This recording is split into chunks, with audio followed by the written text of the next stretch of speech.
Hey everybody, Sammy Thunder here. Welcome back to the channel. Not long ago, I made a video asking if SGC might be doomed. And it sparked quite a conversation. But let's flip the script. What if SGC sticks around? What if they not only survive, but carve out a bigger role in the hobby? Today, I want to talk about what the potential of SGC could look like if they're able to hold steady and build on things they've already done well.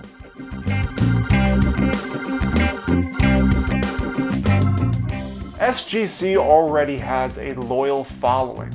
Many collectors appreciate their customer service, faster turnaround times compared to PSA, and a slab design that looks especially sharp on vintage cards. They've built credibility in a space that has been historically dominated by PSA and Beckett. And for a lot of collectors, especially vintage collectors, SGC has become a trusted alternative. But we have to acknowledge what is happening behind the scenes. Collectors, the parent company that owns both PSA and SGC, has been making moves that raises questions. SGC has discontinued making appearances at larger shows to accept submissions, which definitely limits their visibility. On top of that, PSA opened an office in Boca Raton, Florida, the same area where SGC is based. And they've even brought graders over from SGC to support PSA. On top of all that, the big news before the National was SGC's president,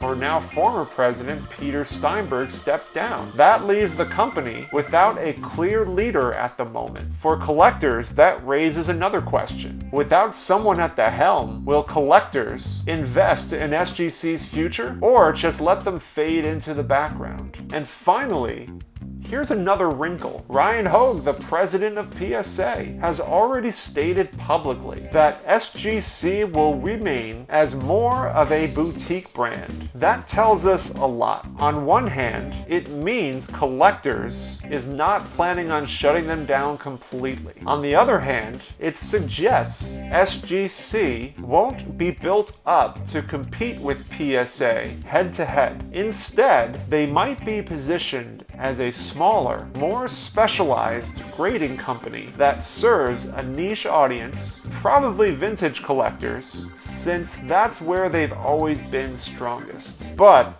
if SGC is going to stick around and thrive, here's where I see the opportunities.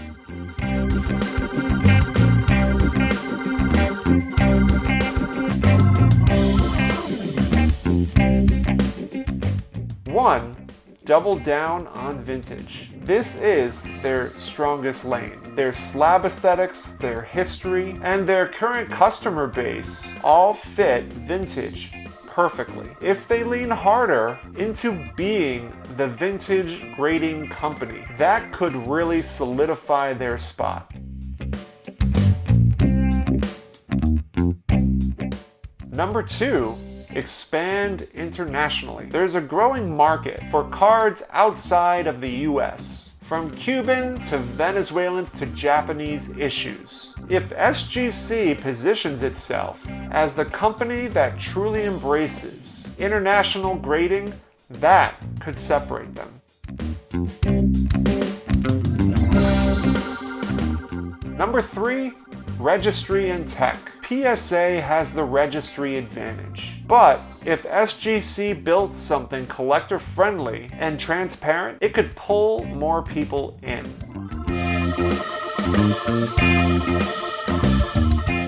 And finally, number four, consistent standards. This is key. If SGC can maintain a reputation for consistency, collectors may start trusting their grades more than PSA's swings.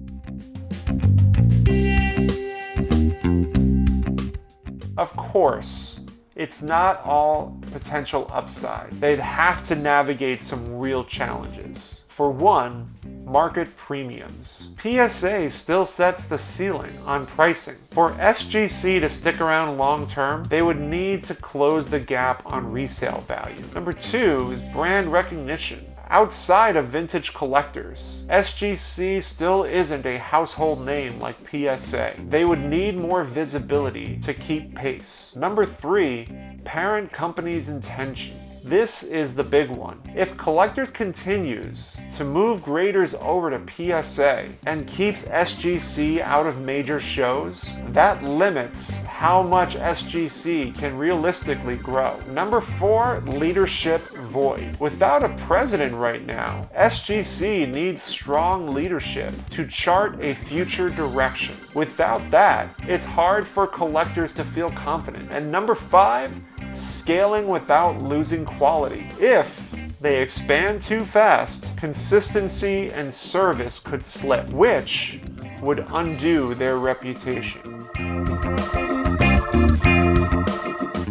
So here's how I see it. If SGC sticks around and leans into their strengths, vintage focus, customer service, and consistency, they can absolutely survive and maybe even carve a bigger role in the hobby. I don't think they're going to dethrone PSA anytime soon, but they don't need to. They just need to keep building credibility, especially with the collectors who value eye appeal and long-term trust over just chasing the highest dollar comp.